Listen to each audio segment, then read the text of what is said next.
Second grade, after you have figured out how to thread your needle, put a knot on the other end, and you have your idea transferred to your fabric, you're going to start stitching.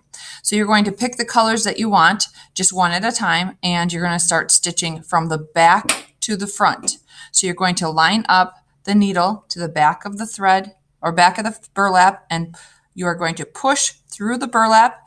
When you push through, I want you to pinch the eye of the needle so your tail does not come off, and you're going to pull until the thread stops.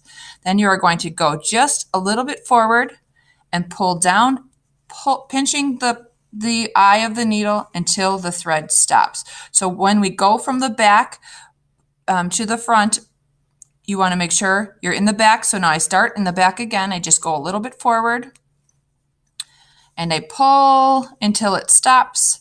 And you want to try to stay on your design idea on the line. So you're going to pulling from the eye until the thread stops. Now I'm on the back side, so I'm going to poke a little bit further up in front of that stitch, making sure it's on my drawing, pulling and going back down. You want to keep your stitches all the same size. So what I mean by that is this part here, those are all the same size. You don't want to get them too large, and you don't want them to be all different sizes.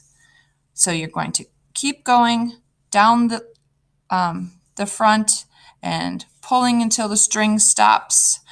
Sometimes a common mistake is people will forget and they will go around the side, and that will make a mistake. So you can see that I made a mistake right there. To undo a mistake, you're going to take your needle off. You're going to put your needle underneath, and you are going to pull, and then you can take your fingers and kind of just back it out.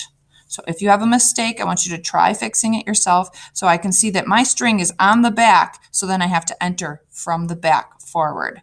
If your string gets all frayed like this and it's hard to put it back in the eye of the needle, see how it doesn't have a single thread anymore? You're going to cut it until it's nice and clean on the tip again. And then you're going to pinch and push and pull it through. So today we are going to start our stitching. I will be walking around. Remember, you can ask 3 before me. I will walk table to table. I know that this might be frustrating for some of you, and I will be there to help. You just have to be patient.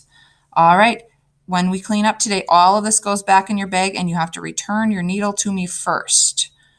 Let's start the running stitch. Thank you so much for listening.